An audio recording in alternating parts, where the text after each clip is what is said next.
Hello everyone, मैं समीर कुमार स्वागत करता हूं आप सभी का आपके अपने YouTube channel Sams Edge Patna में। आज मैं आपके बीच लेक्चर नंबर 25 के साथ हूं। मॉड्यूल 5 का ये 7वीं क्लास है।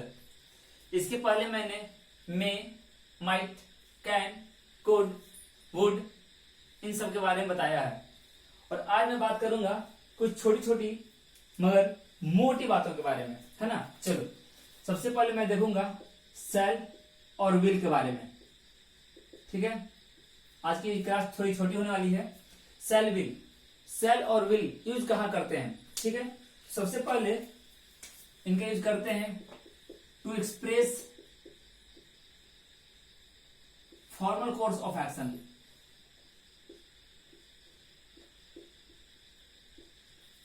Course of action in future. Future के नॉर्मल सा किसी भी बस फॉर्मेलिटी को दिखाना हो तब यूज करते हैं हम लोग सेल और विल का। इसके लिए हमने टेंस में ही पढ़ा है।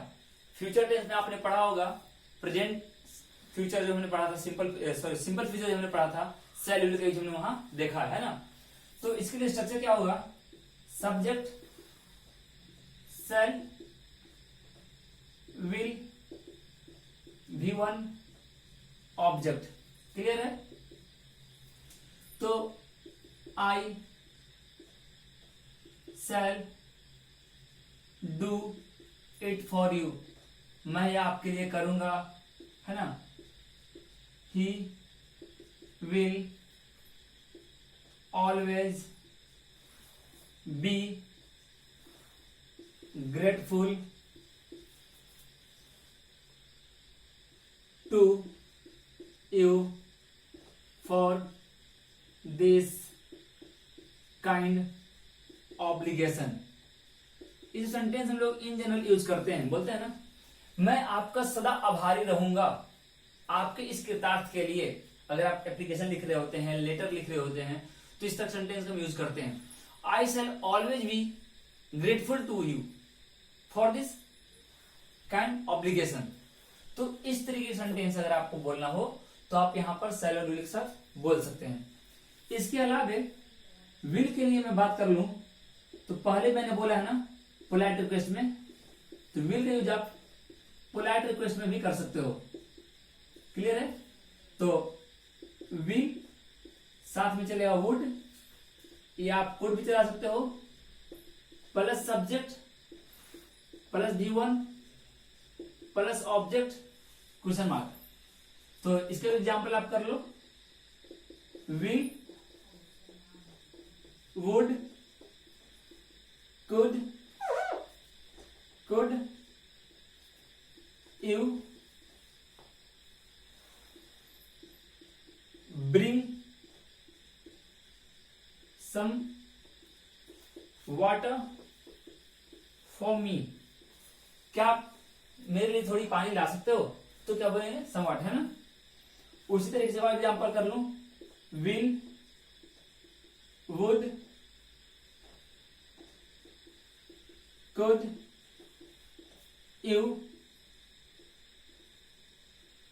Arrange a bike for me tonight. आज की रात के लिए क्या आप मेरे लिए एक बाइक अरेंज कर सकते हैं? कभी कभी हम लोग जाते हैं अपने दोस्तों के पास, ठीक है, या आउट स्टेशन जाते हैं, वहां पर कभी किसी काम को करना पड़ता है, तो अगर कोई सुविधा मिल जाए तो बहुत मजा आता है ना।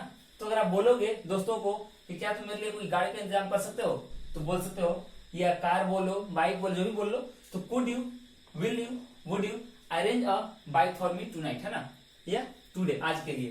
तो इस तरीके से हम लोग कुड का सेल का और विल का यूज करते हैं। एक छोटी सी लेकिन बहुत इंपॉर्टेंट पॉइंट है जो मैं आपको बता दूं, विल और वुड में। विल और वुड में क्या डिफरेंस है? देखिए, मैंने बताया था ना कि विल क्या करता है, आपको डिजायर एक्सप्रेस करता है, इच्छा को, और विल क्या करता है, फ्यूचर कोर्स का होता है ना, फ्यूचर कोर्स ऑफ एक्शन, जो फॉर्मेलिटी होता है उसको आप दिखाते हो। एक छोटी सी बोलचाल की भाषा में क्या डिफरेंस है विल और वुड का, ये आप जान जाओ। ठीक है, देखो वुड क्या होता है ना, वुड होता है आपका इच्छा, ये क्या होता है आपका इच्छा, और ये क्या होता है आपका फॉर्मेलिटी। क्लियर है, विल क्या होता है आपका फॉर्मेलिटी होता है, वुड क्या होता है आपका इच्छा। समझने से ऐसे, अगर मान लो आपके किसी फ्रेंड की शादी हो रही हो, आपके किसी फ्रेंड की शादी हो रही हो, और आप सोच रहे हो कि if she invites, if he invites, अगर वह मुझे बुलाती है या अगर वह मुझे बुलाता है तो मैं जाऊंगा, है ना। तो आपने पहले से प्लान कर रखा है कि मुझे जानी है। अब वो बुलाता है या नहीं बुलाता है इस पर डिपेंड करता है। तो आप बोलोगे, अगर मान लो कि वो बुलाना नहीं चाह रही थी या बुलाना नहीं चाह रहा था, लेकिन बाय मिस्टेक मार्केट जब जा रही थी या शॉपिंग कर रही हो, वेडिंग शॉपिंग जब हो रही हो, तो आपने उसे देख लिया। अब वो जब मिल रही है तो आपको बोल दिया कि ठीक है भैया मेरी शादी है, अब भाई आप आ जाना। अब उस केस में if you answer I will, if you answer I would, what does it mean? तो इसका मतलब क्या होगा?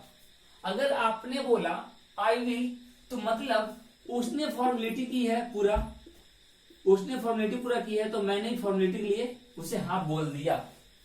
लेकिन अगर आपने आई वुड बोला, तो इसका मतलब हो गया कि आप जाना चाहते हो, डिजायर, आपने अपना इच्छा रख दिया कि हाँ मैं आऊंगा।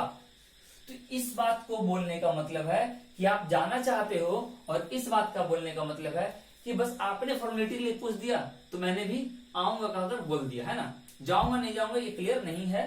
बट इफ यू से आई वुड, इसका मतलब है कि यू विश टू गो, आप जाना चाहते हो, है ना। तो देखिए छोटा सा डिफरेंस है, आई विल आई वुड।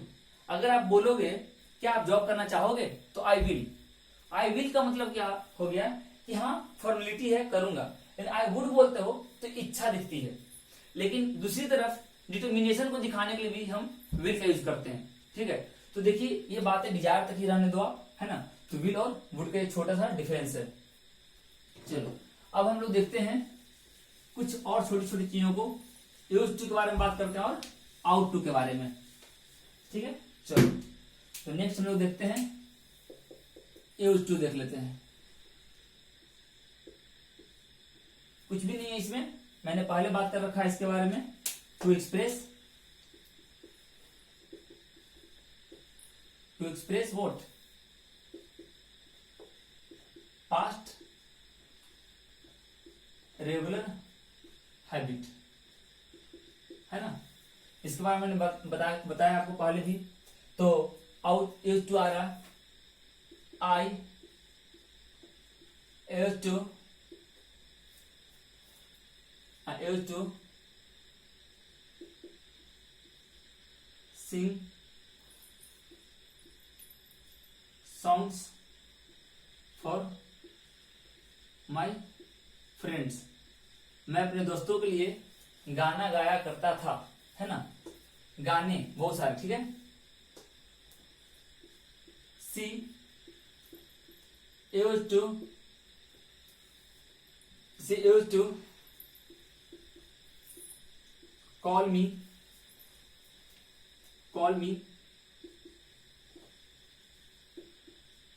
भैया, है ना। वह मुझे भैया बुलाया करती थी, ठीक है। He used to handle my problems, वह मेरी प्रॉब्लम्स देखा करता था। तो छोटे छोटे सेंटेंस आप इस तरीके से बना सकते हो।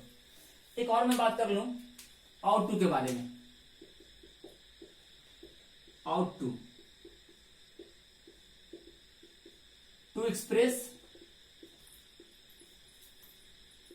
मोरल ड्यूटी, या बोलो आप मोरल ऑब्लिगेशन, है ना। मोरल ड्यूटी या मोरल ऑब्लिगेशन के बारे में, ठीक है। तो कैसे बनाओ सेंटेंस? तो मैंने इसका स्ट्रक्चर नहीं लिखा है क्योंकि मैंने पहले बताया है, फिर भी मैं यहां मेंशन कर दे रहा हूं। Subject plus two plus V1 plus object. इसके लिए क्या बोलोगे आप? Subject plus out +2 plus V1 plus object. Clear है? देखो out to V1, ये आप सोच रहे हो ना कि out to के बीच में प्लस है, AO2 के बीच में प्लस है, एक साथ क्यों नहीं लिखा गया है? तो ये नहीं लिखा गया, अगर नॉट आएगा तो आप कहाँ लिखोगे, है ना? तो इसके लिए है। चलो सब्जेक्ट आउट टू, अगर मैं बोलूं V out to follow the traffic rules, हमें ट्रैफिक नियमों का पालन करना चाहिए, है ना? We out to respect our elders, हमें बड़ों की बात माननी चाहिए। We out to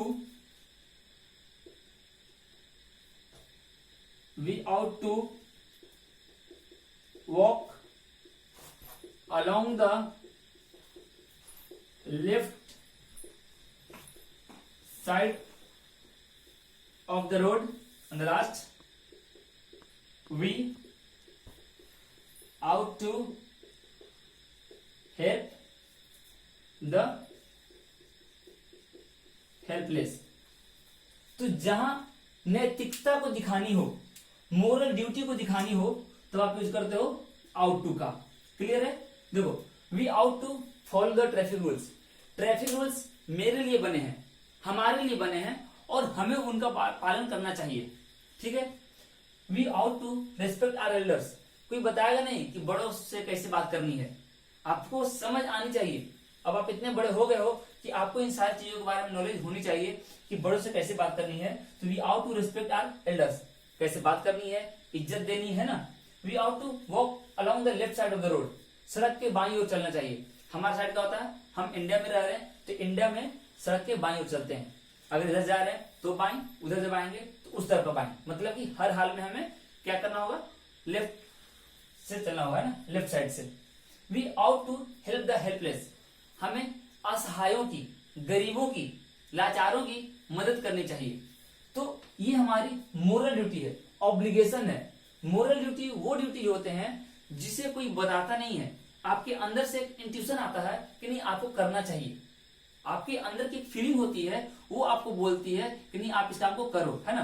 तो इसको हम लोग बोलते हैं मोरल ड्यूटी या मोरल ऑब्लिगेशन। क्लियर है? तो इसमें हमने आज की वीडियो में सीखा, हमने शैल का यूज, विल का यूज, यूज टू का यूज और आउट टू का यूज। शैल विल तो आपने पहले जान रखा था। एक चीज मैंने छोड़ा उसमें, वो था आपने फ्यूचर में पढ़ा था कि इंटेरोगेटिव सेंटेंस में यूज नहीं करते हैं। यहाँ पे केवल मैंने बताया है कि नॉर्मल कोई भी फ्यूचर का एक्शन है तो उसको आप एक्सप्रेस करते हो शैल और विल में। अगर आपका पोलाइट रिक्वेस्ट हुआ तो आप विल में यूज करते हो। ठीक है? फिर मैंने बताया आपको यूज टू और आउट टू। अगली वीडियो में हम लोग बात करेंगे, हो सकता है नीड या डेयर के बारे में बात कर लिया जाए, या शुड के बारे में बात कर लिया जाए, या मस्ट के बारे में। क्लियर है? चलिए आज के लिए इतना ही छोड़ दे रहे हैं, फिर मिलेंगे अगले वीडियो में कुछ इसी तरह के टॉपिक के साथ। तब तक आप इस वीडियो को एंजॉय कीजिए, लाइक कीजिए, अगर आपको अच्छी लग रही है तो प्लीज लाइक कीजिए और अपने दोस्तों के साथ इसे शेयर करना ना भूलें। चलता हूं, फिर मिलूंगा, bye, take care and thank you for watching my video.